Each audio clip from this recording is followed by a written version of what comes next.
Hey everybody, welcome to Pep Talks, and I am your host Eddie Pepitone, and my co-host here is Steve Lally. Thanks, Eddie. Good to see you, everybody. We have a very funny comedian who also starred on Breaking Bad, Mike Batayeh. Hey, what's going on, guys? How are you, man? Good, man, good. Mike, thanks for coming. And what's really interesting is that I have been watching, I've been rewatching Breaking Bad. Yeah. And so you get introduced as the boss of the laundromat. Yeah, correct? Dennis Markowski. Yeah. Dennis? I look different. That's why. Yeah, you Nobody do look recognized different. Me. Yeah. Were you clean shaven back then? I was clean shaven. Yeah. And about 15 pounds heavier. Is that right? Yeah. You lost some weight. Good And for bloated even more because I drank the night before. So. But. Did you really? You drank the night? I was in New Mexico and there wasn't shit to do. Where'd you film? Albuquerque? Albuquerque, New Mexico. Yeah, we filmed in the same lot. They had a little studio there where the Avengers were filming too. Oh, so shit. it was like in the same. I didn't know they even had a studio down there. Yeah. Is that right? Yeah. I was there the day. You know that new rule where they started putting the ink marks on scripts was because of that. From what I was told, there was the script leak. For Avengers. The original Avengers, and they had to rewrite the ending. But So they were filming Avengers, which didn't come out till... They would go bowling, I guess. How many years? Because Breaking Bad, you guys were off the air in, 2008? The first Avengers movie, yeah. Was being shot 4 years before it came out, basically. Yeah, in pretty much. In Albuquerque, yeah. They had like a little Lone Ranger. I didn't know there was a scene down there. I thought it was just Breaking Bad, but apparently like Lone Ranger, a few big movies were shot in that area. That's cool. In that studio. Man. Yep. A little bit of film history for you. Mike is one of the first comedians I ever met. Yeah. In L.A. We met. I was telling Eddie outside that it was an Arab and a Jew met on the black comedy circuit. That's right. That's it. Yeah, we were the only ones. I was pretty much the only Jew, and you were pretty much the only Arab. I think I was. Yeah. I was the only Arab. Yeah, that was right. And then there was what was it? What was his name? Roddy Rod. Roger Rod. Well, he's just he was the only white dude that I ever met in the circuit, and at that time, then it started, popping off. There were more and more people were coming. Yeah. At Mixed Nuts, I remember Honest that. John, Roger Rod. Honest John was there. That's when I met him. Was at Mixed Nuts. Yeah. Now, how did you get cast? Because that's a big show. For Breaking Bad? Yeah. I just got the call, man, and I went down there. You auditioned in here? Los Angeles. My manager at the time sent me down there, said they want to see you. Mm-hmm. And I walked in. And sent you down to Albuquerque? No, to L.A. Just for the audition. But when I walked in, it was me and a bunch of Latinos, and I'm Jordanian. Right. I was like, that's weird. Right. And then I got the part. It just said, laundromat. Yeah. So when I got the part, it says Dennis Markowski. I was like, that's Polish, right? All right. I'm like an Arab that's supposed to be playing Latino that's named as a Polish guy. So, yeah, I don't know what happened there. But it was just me and it was just a bunch of Latino guys there, a bunch of Latino actors. That's cool. And I got it, man. And then I thought I was just doing one episode. Right. And then people were saying, oh, man, you're doing Breaking Bad. I was like, yeah, what is Breaking Bad? Like, I didn't even know? Didn't know about the show.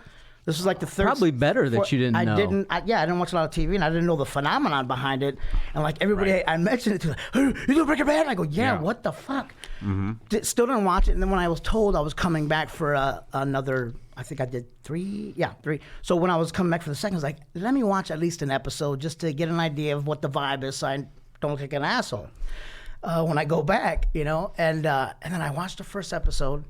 Then I watched the next step, and I was like, "What?" I got hooked. Of course, like literally, and it hooked everybody. And I talked to this guy, hooked on your own show, dude. basically. It was amazing, like really good show. Like it was just cinematic. Every show, and the writing was just like genius.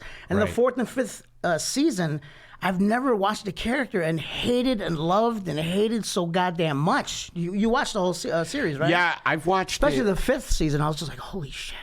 Yeah, I'm in the fifth season, rewatching it again. And matter of fact, you just came on. Like they visited you in jail, I think. Yeah, that was that's when was that the end of season 4 or? I think it was season 5, beginning of season 5, where Mike is like checking on people. Yeah, Mike visits you. Yeah. I worked with Jonathan Banks, who played great. Mike. By the way, if you're not a Breaking Bad fan, fuck off. Yeah. But yeah, I worked with Jonathan Banks. And Nicest guy, man. He's I had really just nice. seen Beverly Hills Cop that day. It was in a rerun. Yeah.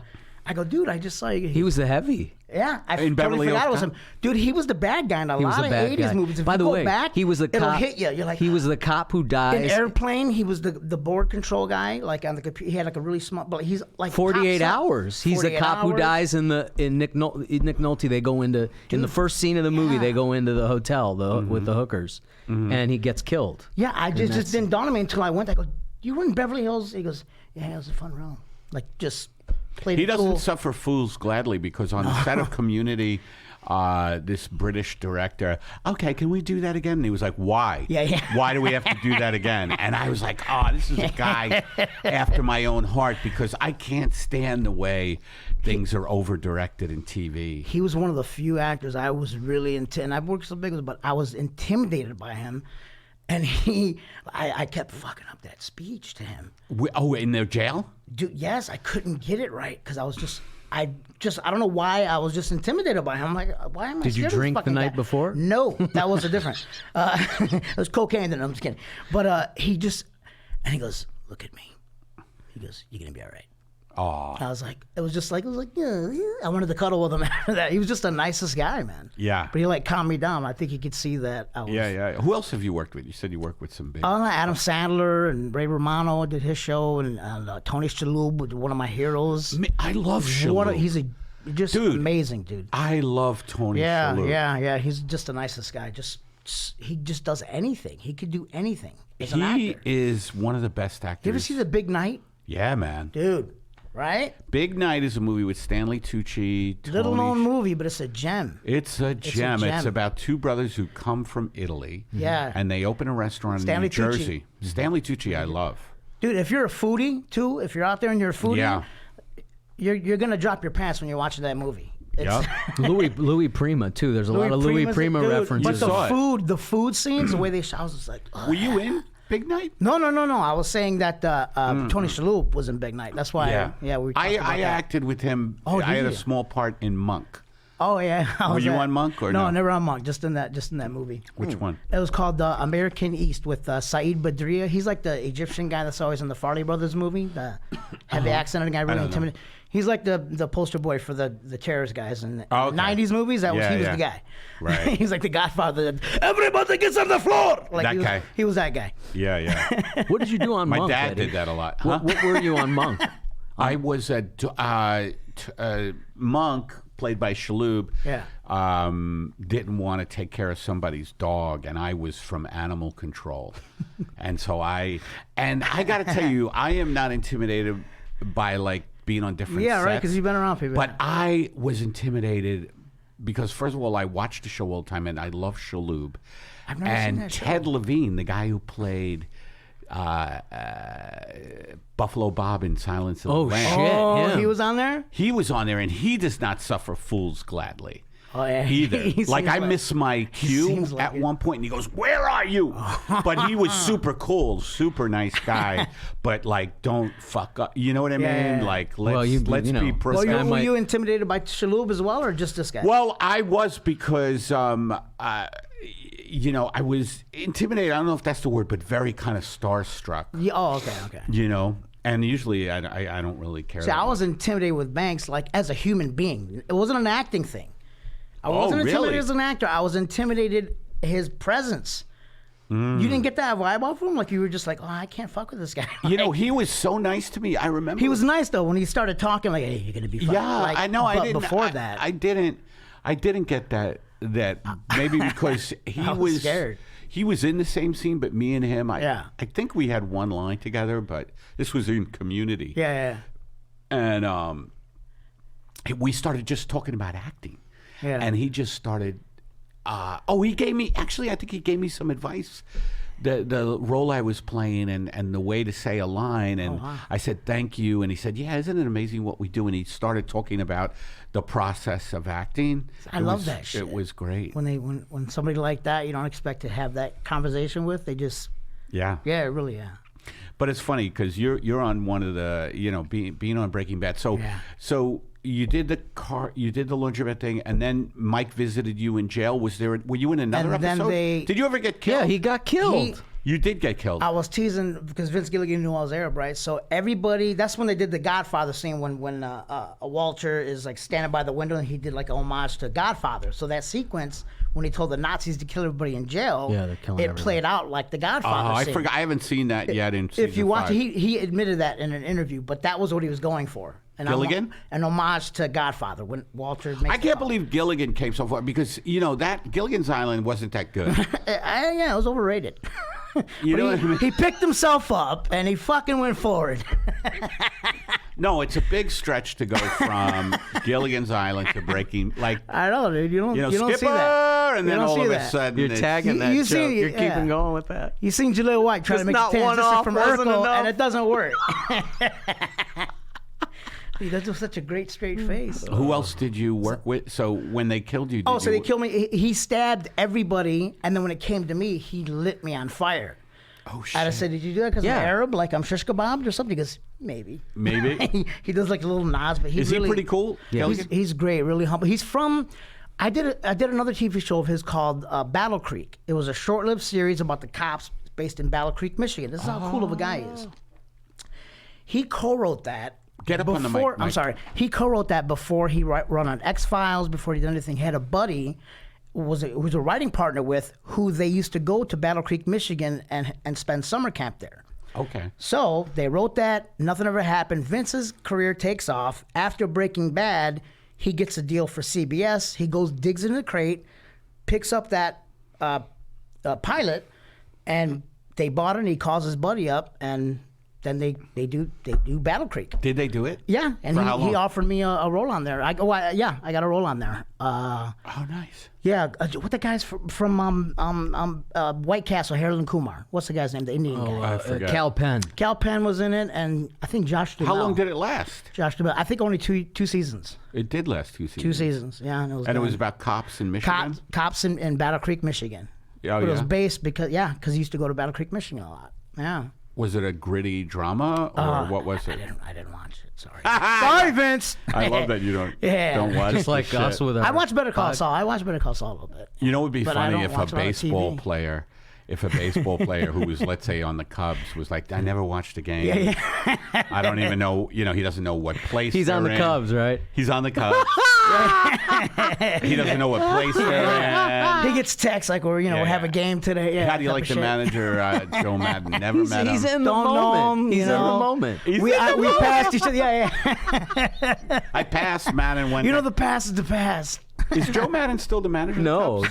they got rid of no. him. He's with the Angels now. They got rid of Madden. Yeah. It was time. Yeah, he's from Detroit, so he has even more difficult sports Especially the fucking Lions, experience. The Lions But are I'm still bad. die hard no matter what. This all Detroit teams. Yeah, the Tigers, the Lions, You're the Mets or Pistons. Yankees? I'm Yankees. Yankees, yeah. Yeah, we don't like the Tigers. No. What, did you see that big brawl with Cabrera? I was at that game. Yeah, I did. First time ever. Was that in Detroit? First time ever going to Comerica. I never went to the new one because I was like, fuck the new one. It's all about Tiger Stadium. I was a diehard. Right. And then when I came to visit 3 years ago. Yeah. Oh, no, I was in town 3 years ago. My brother-in-law says, we're going to take you to a Tigers game. He's from New York. So we watched it, and then next thing you know, all hell broke loose. Did you see that? No, yeah, I did. Dude, it was the most brutal. That was a good baseball fight. Cabrera, like, brrr, it was one of the best, I think. Cabrera's big. I was like, this he's is a big fucking dude. And baseball. so is Sanchez. Because baseball, I hate to say, it, like when you go there, it's a little bit better, but it's kind of boring after a Oh, while. yeah. Yeah. But that I do my it taxes. lit everybody up, dude. I do my taxes at baseball games. I don't know why I can't get into it, but Well, that you need fight, to, I was like, it's coming time on the calendar. I gotta go to hit a some game. baseball games, buddy. I'm actually going to do my taxes this week. TurboTax, man. Just do TurboTax. I just go to I'm a doing guy. a plug. I'm No, not he's getting got paid. a good. You got a good guy. You got a He's guy that got knows a how to hide. guy. You He's got a got guy a that guy knows how to who's so fucking hide good. things. We don't talk about that on the air. Yeah, I hear you. Yeah. But I'm hoping to get a nice little tax return so I could, live. I need to get mine done too. Do you have to file? Yeah. You ever I pay? do. You ever have to pay, or I do. you always get back? I always get back. Usually I Me get too, back, yeah. but I don't know about this year. I might have made too This much. year may be fucking We'll see. awful for you. It might be bad. You know, You'll be all right. As old as I am, I still don't understand the concept of how somebody ends up owing. Well, George Carlin. It's like a mugging, and then, hey, my friend wants to talk to you. You son of a bitch, give me 20 more. Like, I don't know, but I don't understand the mathematics. I'm like, how did you owe? And I got back. And right.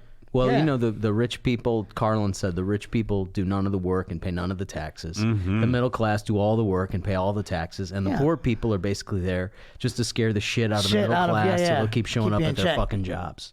Yeah, but I'm saying how two people at the same level, one pays, one doesn't. I never understood that shit. Fuck them. Yeah, I don't Fuck either. the government. It's every man for themselves. I was trying to coax him into one of his rants. Oh yeah, we get on that. I told him, dude, about the fucking. I don't mean to blow smoke up Eddie's ass right now, and I'm not doing it just because I only came on this show. I told Steve, I don't like doing podcasts. He doesn't like doing podcasts. I'm only doing it because I want to officially meet Eddie because we met briefly, and I'll go back to dude. But the rant you did at UCB with Mark Maron. Oh yeah, was probably the one that's on the air. The best online. Rant on anything I've ever heard in regards to in rants. A zone. Dude, it was I hate it. I know it's blasphemy. It was better than any George Carlin, Lewis Black rant. Thanks, man. But was funny. They're great, but they weren't they didn't make me laugh, but I love their minds. But dude, Carlin, here's a funny story. I'll tell you, Joe. We'd been on the podcast for just like 3 weeks. Yeah. And we all went and had a meeting with Russell upstairs, and they're basically breaking down for Eddie what he has to do to get a larger audience through social media. and that triggered him. That triggered him. No, not right away. He was listening and processing, and then about halfway through the meeting, he goes, I don't want to do any of that stuff. I don't want to do any of that stuff. I just don't want my life to be like that. And somehow it got into something about, it triggered me. Yeah. And I remembered that rant, and and I started just breaking into that rant because you said something that reminded me of it. And he turns to me and he says, Stevie, that's really funny. When did you think of that? I go, no, Eddie, that's your fucking rant. That's on the fucking. Namaste. He doesn't even remember his. The great part about it was like namaste. He almost, because it was so goddamn authentic, and it wasn't a put on.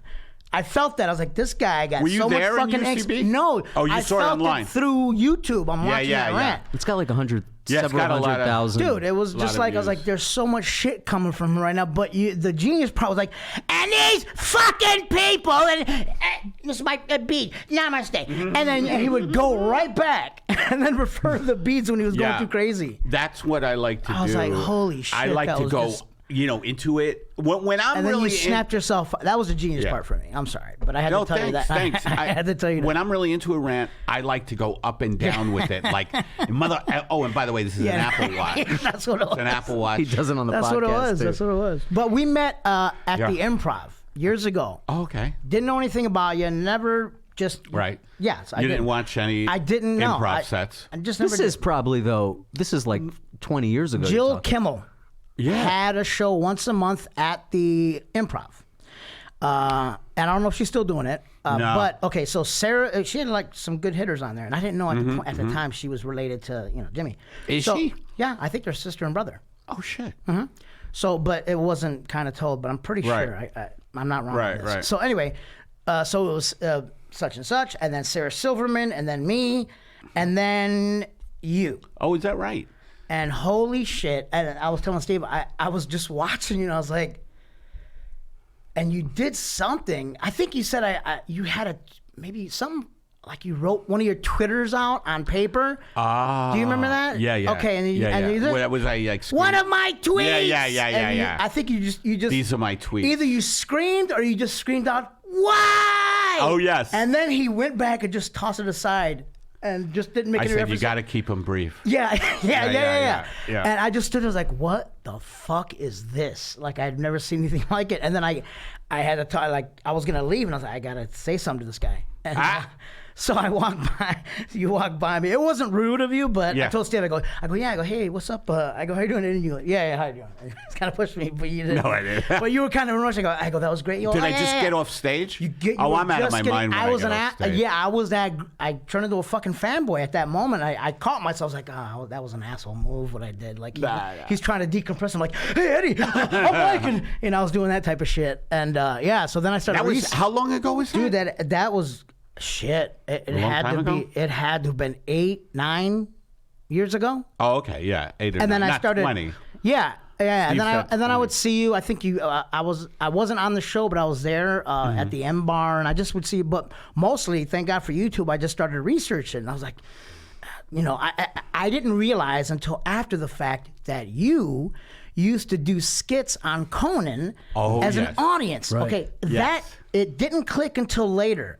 I always, for some reason, you could always tell people in the audience are kind of plants. But I remember making, I go, that guy looks like he's fucking for real.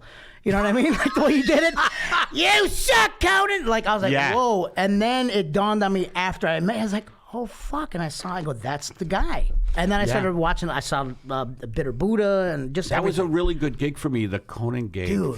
where I was planted in the audience. It was I so did it great. in New York for many years. Amy and then I Poehler, came out before here. she blew up, used to That's play right. Andy's sister too. It was around that time. Yeah. And then I did it out here. I did New York, LA, and then he even took me on the road a couple of times. And now he they don't did. call me at all. Do you think, now they don't call me at all. As an insecure artist, do you think you did something to offend them, or they just kind of changed? No, they the moved tide? networks, right? Oh, No, it wasn't a network thing because I- once you move, you're still in the clique. Right. I think in my insecure mind, Yeah. I think it's because I'm too old, maybe. No. For them. Because I do that could be. sometimes in my head, like, I go, why didn't that fucking producer call? Because sometimes producers will call, hey, you want to do this movie or blah, blah, blah. And then this one movie, I'm not going to name the producer, but did it. And I saw a character like, why? didn't they call And I'm me? replaying every goddamn moment I had with them. I sat down, had lunch. Did I fucking burp the wrong way? Like, you start doing that as an Yeah. insecure, like, but Yeah. then they just, sometimes it's I'm just, thinking too. Conan may have gotten like, okay, we've done Done a enough bit of that. with Daddy. bring out that Pepitone. Yeah, Yeah. we've done enough. Was it good to be around on that Yeah. show? Was it a little? It's so fucking it's so Yeah. great. Like Yeah. the hard work best in writers. show business Yeah. Getting the job. is getting the gig. Yeah. Once you get the gig, Yeah. everybody sprinkles pixie dust as you walk. Like get Eddie something Yeah, beautiful. yeah, like yeah. the people on set, get him something beautiful. Make them comfortable. Just anything beautiful. right. Yeah. Yeah, and I know the feeling. Get him a crystal like amethyst and Yeah. a hot meal and a bath. Somebody's rub his feet.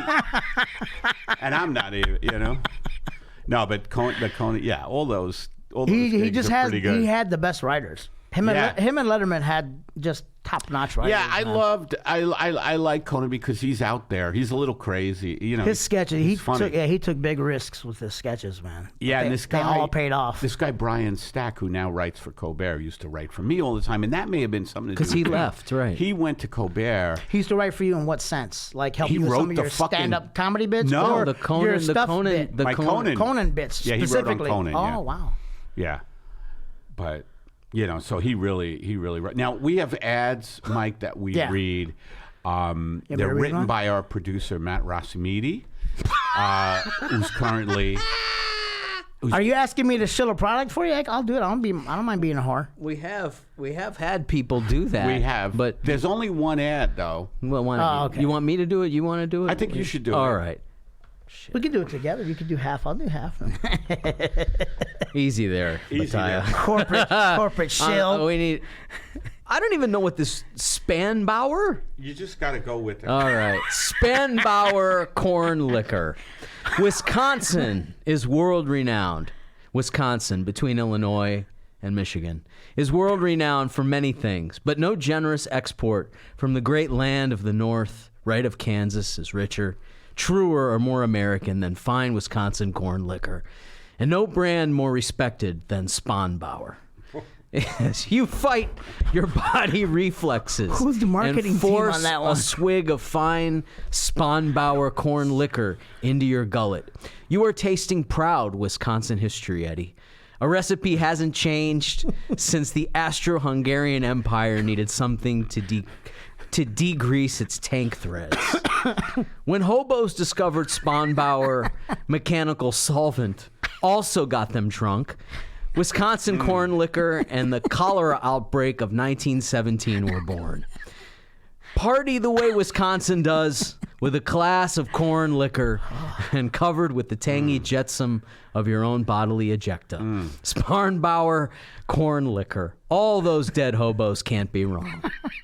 Corn liquor. Is that a real product though? Please tell It's me. vegan.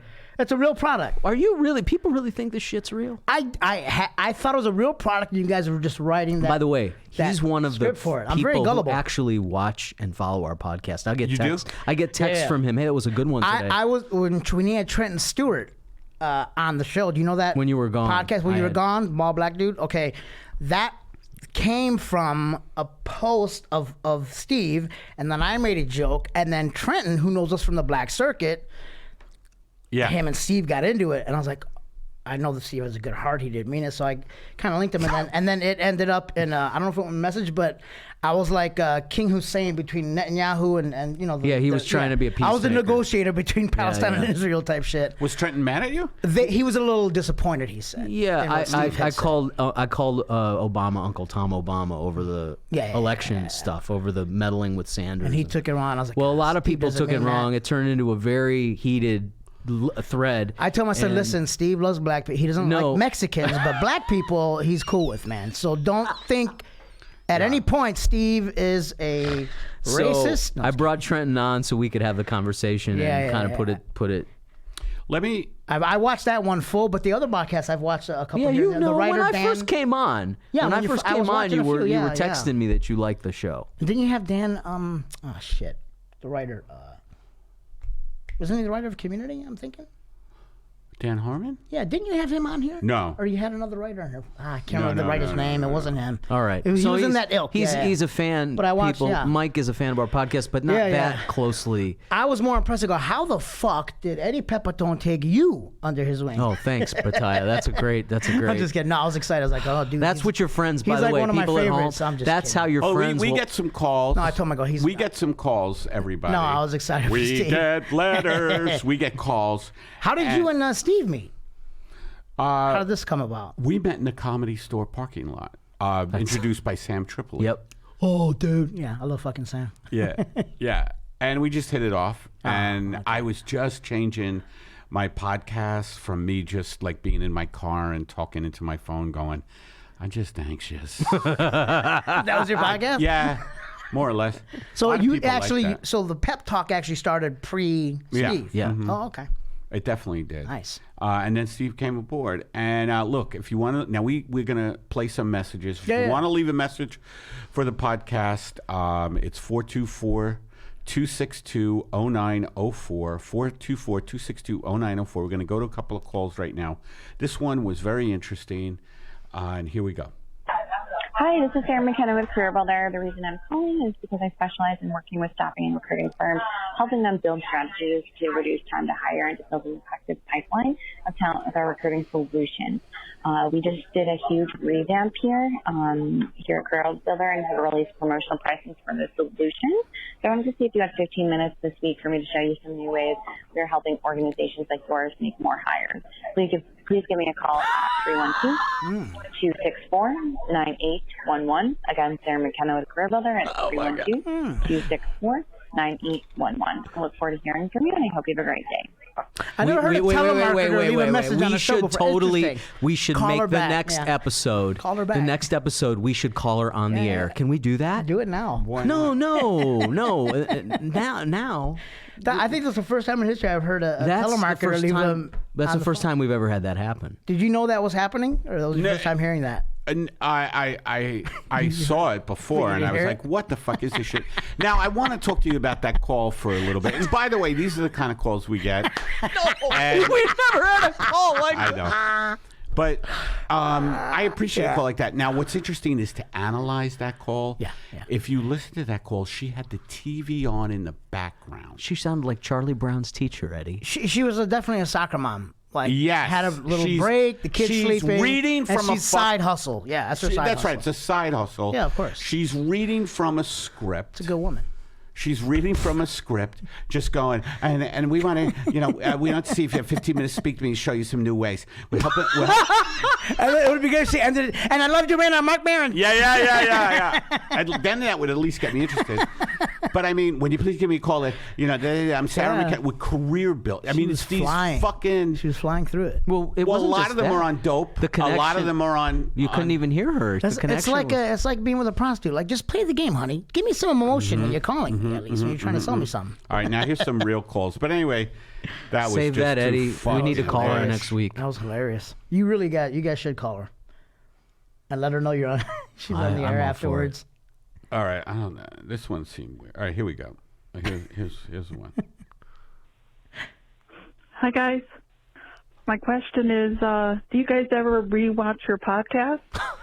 And does Steve realize he appears to stare at boobs whenever the guest is an attractive female? Specifically Sovereign today, and a couple weeks ago, a woman guest that reminded me of looks of Sarah Palin. Oh, Probably Jackie. just camera angles. Something to think about. Thank you. Yeah. Wow, he just got caught. Steve gets called out by nailed women a lot. Well, I've It's always hilarious to me. always said this about Steve. Here's another. He thinks with his brain, but he leads with his groin. I've literally been on the street. If there's a woman, baby, This is, by the way, he'll literally this start is a deep conversation. This is the testimony of me in my late 20s. No, by the way. yeah, He's not. This is not the 40-year-old. No, this is not. No, he's probably libido's down, but he would literally go. No, I think it was Nietzsche that said, "Holy shit!" And his groin will go there, and then he'll follow the girl. Excuse me, and it was like I would cringe. I'm like, "Oh, dude, you're embarrassing me!" Like Yeah, doing but that. we hang out all the time. And then I he'd don't come do that. back and he'd get lucky a lot of the time to get the number, and Thanks. sometimes like, you got to try, man.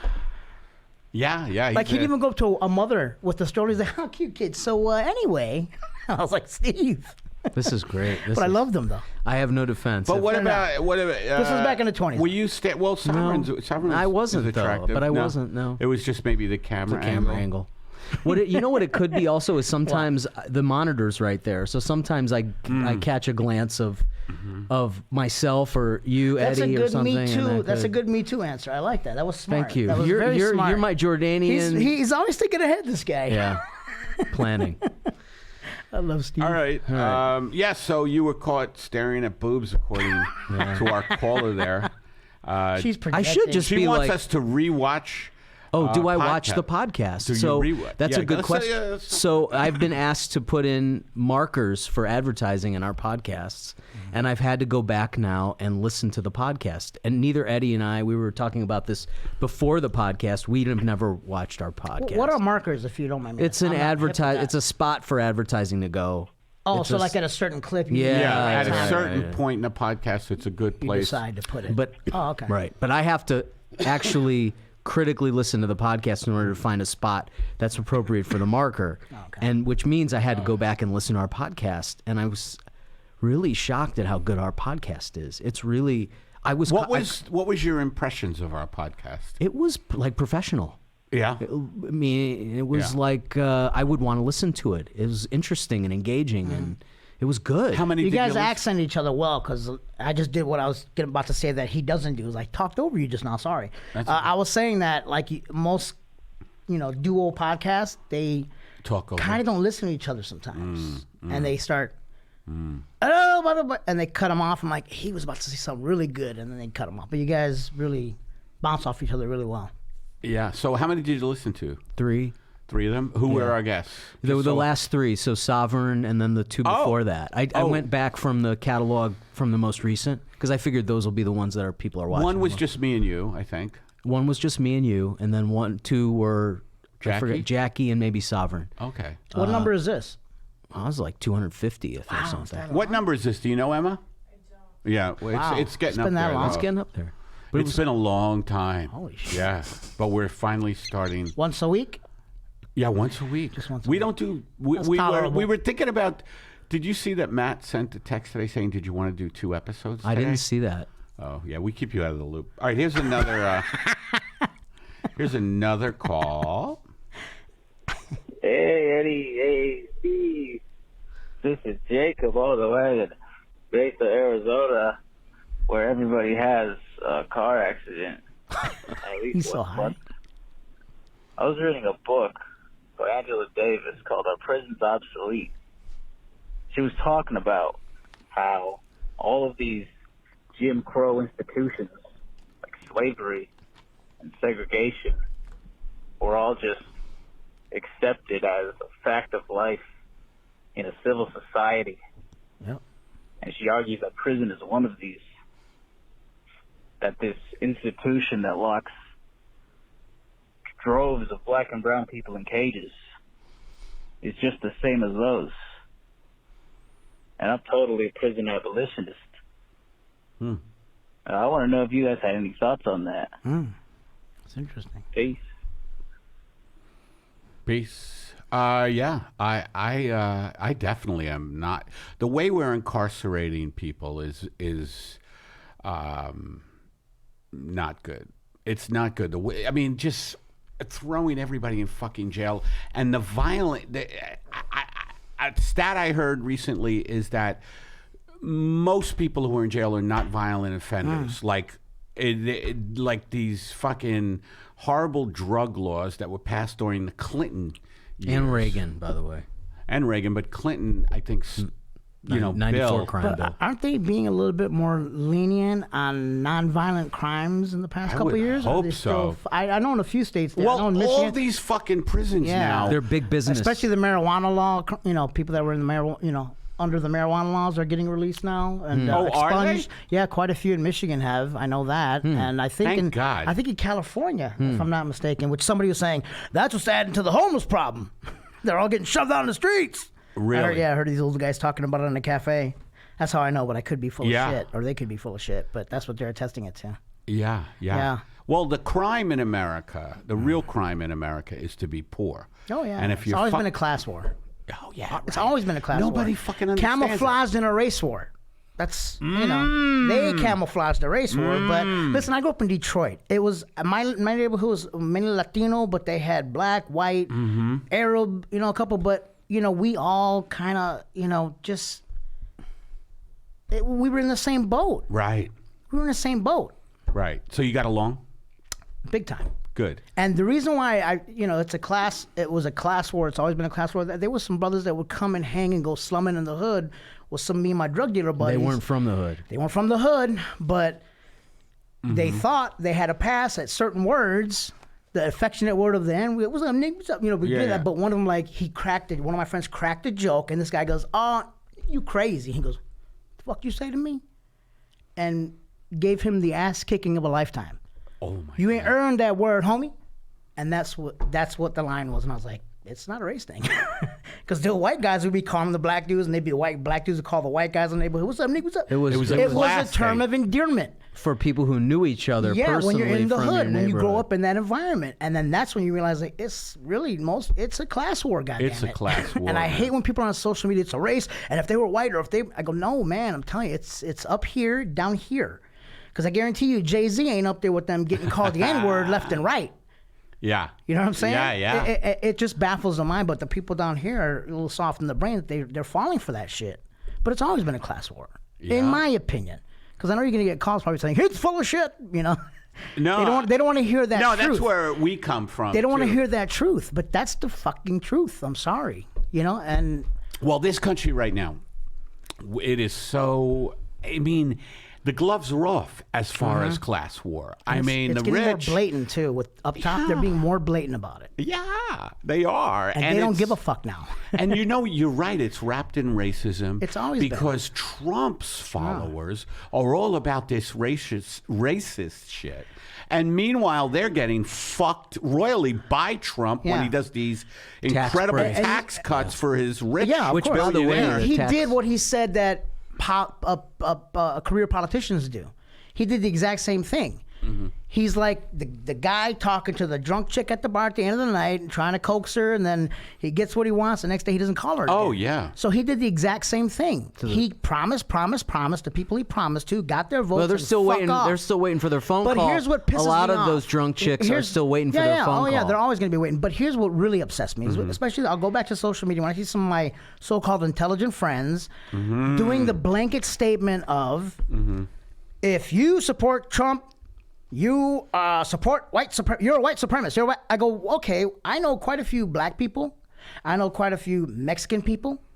Second generation, some first generation that came here that voted for him. I know some of my relatives who are voters in the army. It's good. He's going to keep the immigrants out.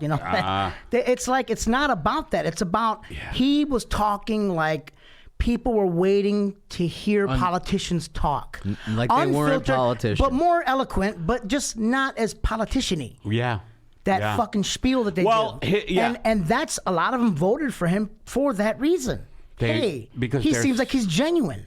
Right. He didn't drain the swamp. He fucking clogged it up after he got in. Yeah, of course. But they saw that and they heard that and they were like, yes, I want that, but I don't want that bitch. I'm sorry. Where do you think they're at now after 4 years? I think a lot of them are getting banged up aside because, listen, let's just be honest. CNN has become to Democrats what Fox was to Republicans now.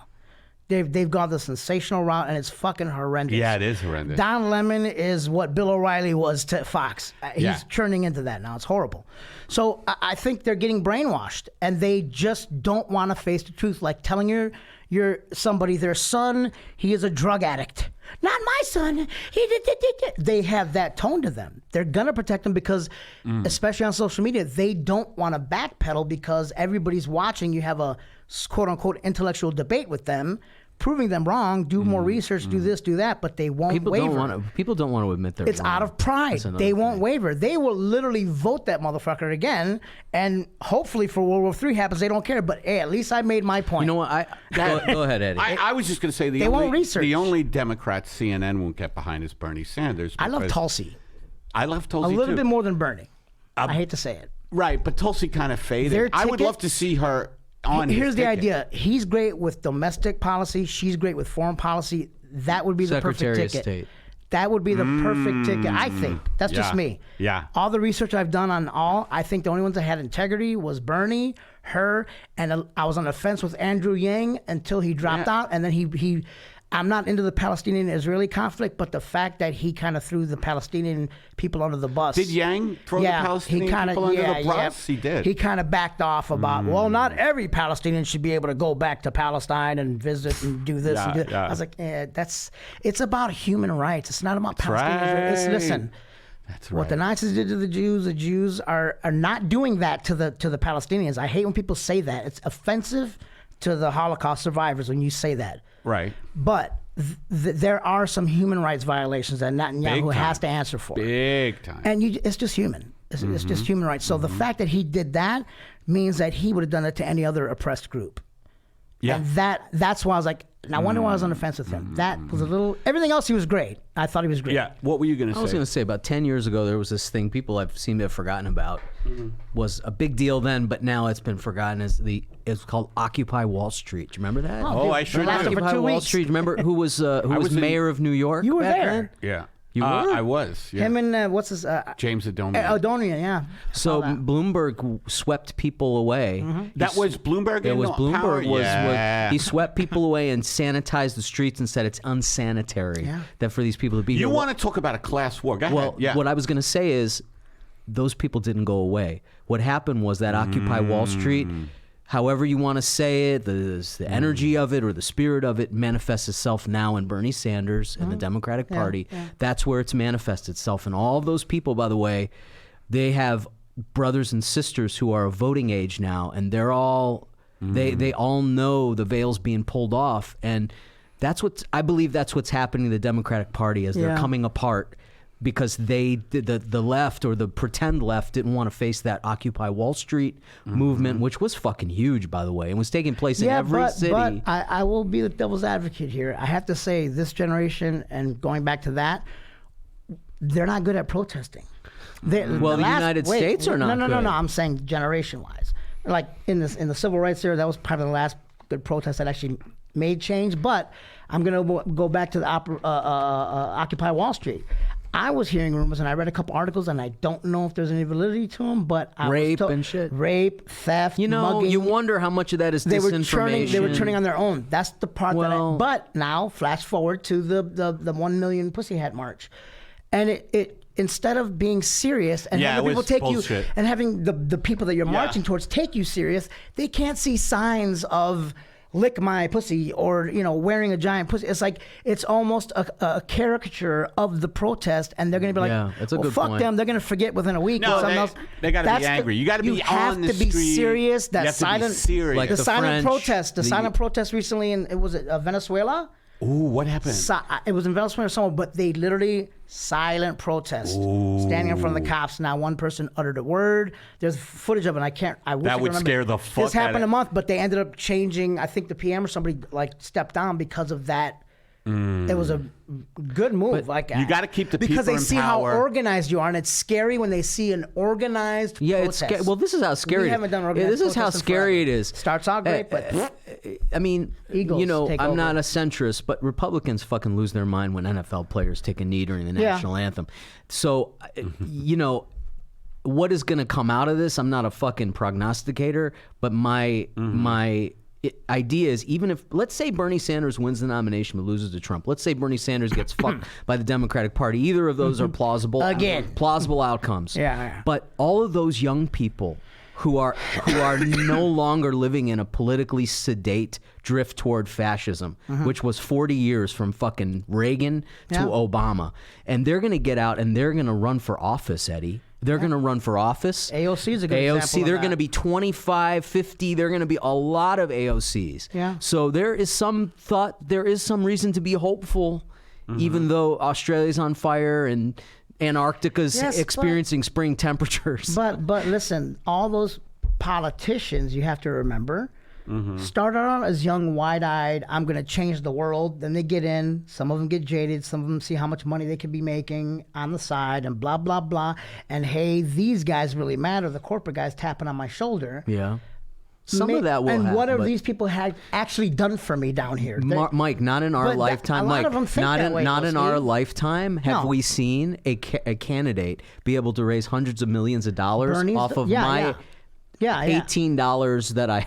No, I'm saying So- it's scary that we only have like these politicians who start out wide-eyed and full of hope. That Bernie is one of the ones that actually stuck to his guns for 40 fucking. I hate to cuss so much, but I'm so angry. No, that's fine. I'm angry when it comes to how dumb people are when they don't research. Me neither. Research each candidate, I'm both so sides. pissed at the. Oh, he was talking about that they get actually on the way here. They get soundbite information from one slant to the other, and like this I still know people that are still shouting on the rooftops for Warren. I'm like, did you not know back then? Why you like? Yeah. Even before a tenth of an Indian lie came out, I knew from the get-go her record going in. As soon as I heard her name, let me look up that Will Ferrell impression of what was the one that took the mess with? Did he make fun of No, her? no, he did I can't. I'm escaping the Secretary of Defense, that Ileana Gonzalez lady. You know what I'm talking about? Janet Reno. Janet Reno. Yeah, she looks like a Janet Reno knockoff. A little bit. Yeah. So But- it's like, but people still, even nowadays, if you present the actual, they still will not. Nope. I'm Well, not going to read it. a lot of them nope. got their heads stuck up their Rachel. They'll literally comment back. They're Nope. sucking in I'm on like, the- okay, well, He said on the way over here. Yeah. You asked me, and I don't have a satisfactory answer for you, but maybe Mike will. You said, I don't understand these people like coming out about Pete and Klobuchar, and who are they, and what the fuck, And my only response to Eddie was, I don't think they know who they want. I don't think they're passionately behind those candidates like they are with Bernie. And they're just sort of, they're the type that go against the grain when everybody says Reservoir Dogs is a great film. That person's like, I don't care for it. Or they name some really shitty movie that nobody likes. Well, I saw that. They just want to go against the grain and look like they're hip. But I don't think they even actually research those people at all. Yeah. What I really can't stand are all the people who They are don't wanna like, be sheep. I don't like how the Bernie people are rude. Oh, fuck them. It's like, oh, they're just too passionate. It's like, that's what we need. It's not the Bernie people. It's the extremes on both sides. You know what I mean? Like Trump, the extremes on Trump's sides are the white supremacists. The extremes on Bernie's sides are just like the PC culture, SJWs, everybody's racist and gender phobic, and that's that extreme side. That's the equivalent. Not saying they're white supremacists, but that's the equivalent. Well, so you can't blanket statement saying all of the Bernie standards, but that's what you're getting a lot of is blanket statements. All Bernie supporters are fascists and blah, blah, blah. And then the Trump, they're all white supremacists. Well, that's what the mainstream media is trying to do. They're trying doing. to paint the Bernie side now as, oh, they're just as fascist as the Trump side. It's just so. There is no unbiased media anymore. It's pretty desperate. Like Walter Cronkite is flipping in his fucking grave every day. I guarantee you. But by the way, Reagan got rid of those laws, the fairness law doctrine in media that said you have to give equal time to both sides. Every channel has to give equal time to both sides. That's how we got Fox News. Did you know that?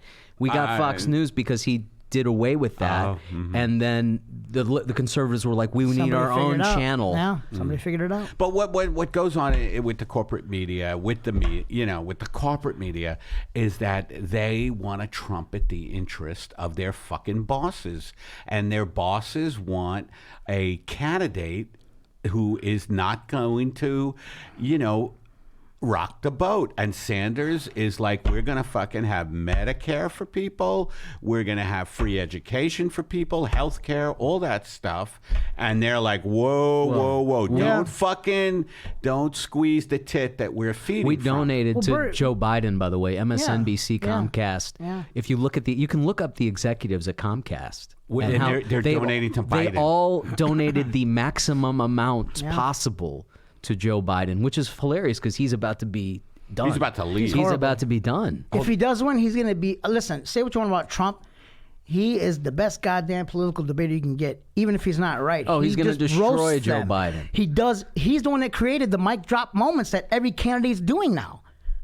Have you noticed that? Candidates back then weren't doing mic drop moments that were saying nothing but getting the audience to go, yeah, like, oh, if I was president, I'd put you in jail. That first mic drop moment about Hillary. I'm going to put you in jail. Trump, and then Trump he started that whole thing. He's a great roaster. Trump used to work for the WWE. Yeah, of course. With Vince McMahon. Did he really? Yeah. Yes, he did. Yes, he did. And I'm not kidding. He kicked Vince McMahon in the nuts in the ring. It was a bit. Trump is just using fucking wrestling. Yeah. Tiny hands. I forget who he was calling. Sleepy Joe. You know what he's going Julian off of? Castro. He wrote a book called The Art of the Deal. You remember that book? Or have you read it or no?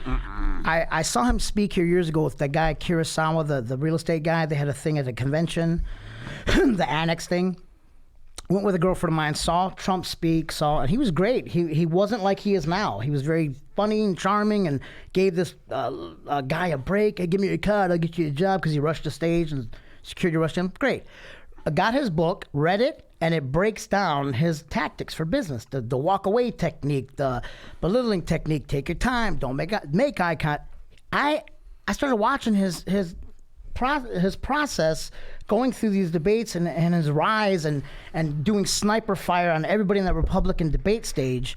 I was like, this son of a bitch is going out of the playbook. I'm like, if you want to understand Trump's reign right now, read his goddamn book. That's what he wants you to buy his book. Well, I'm not promoting. I'm telling you, Trump's I am book? not promoting the Trump book. But I'm saying people are trying to figure out how he got The Art of the through Deal. this. All I know is He's that motherfucker. He's talks dumb, but he's smart. Trump has gone bankrupt about 5 times. And yet he still became a goddamn president. He lost more money. He's failed. He's failed upwardly. That's like what a lot kills of me. rich People are like, do. he's been bankrupt. I go, yeah, but he's president now. I think he won. You can't keep digging. But it's like, well, he's a here we are. Here's how he won. I think the DNC fucked everything Here's how he to won. be honest. Here's how he won. The Democrats sold out the fucking working class years ago, starting with Bill Clinton. Many years ago. So They the shot Bernie working in the class... back. The working class people did, the Democratic Party wasn't the party of the working class anymore. No. They had all these corporate. neoliberal jackoffs who, were very civil, like Obama, very civil, but not really that progressive, And they became war hungry. Oh, yeah, they're all They fucking became warmongers. so war hungry. Bernie has called out the military. And Tulsi, that's when she got the fucking sniper fire. She went on Fox and he was like, it's unnecessary spending. Why did she meet with Assad? She goes, I met with Assad. I met with his opponent. I met with this. They didn't highlight that. They said, you met with Assad. Oh, they won't even let her in the debates, by the way. I know, but she kneecapped Kamala. She went after Clinton. Cory Booker. She's got a $50 million lawsuit against Hillary Clinton for defamation. Did you know that? You know and why? Clinton won't allow the server to process. No. She won't allow them to keeps deliver dodging. like a child, like a child support guy. No yeah, way. she won't allow it. She keeps dodging it. You know why though? Because she started this shit because in 2016, what do you call it? Tulsi was supposed to throw her support behind Hillary, but she saw two of Hillary's staff. She saw Wasserman Schultz. Yeah, she saw them do some shady stuff, so she threw her support behind Bernie. And then she she got a letter, a kind of a threatening letter to Tulsi from Hillary's camp saying you should do this, you better support. Your career's over. And then when she started running here, that's when it came out. She's a Russian asset. She's this. So that's when she did it like old school. She put Vaseline on her lips and said, "Okay, come at me." When anyone attacks the Tulsi handled herself when anyone attacks the Pentagon, can't. And the military-industrial warmongers who make big money bombing, but she is brown military. people That's what's all amazing. over. That's right. She That's is why, military and saying my brothers and sisters are dying for no reason at some of these wars. That's we right. could take that money. We're talking about where's the money going to. By the way, since they 9/11, didn't want to hear it. They didn't want to hear it. Since 9/11, it's like, I don't know. There are conflicting views of whether it's. I think it's like several $1 million an hour we're spending on in war. Right. It's just like a bloodletting. Right. Yet, when Bernie proposes Medicare for all and free How about education affordable for all, We housing? don't have the money. How about affordable housing? We don't don't have have the money. We don't have the money. We don't have the Well, money. but it'll break but the we system. certainly have it for fucking all these wars. Oh, you need another bomb? Hang on, I got $40 million right here. Hold on, one more call. Here it is. Okay. Hey there, Eddie and Steve. It's Steve calling from Toronto. Just calling to say hi. It's February in Canada.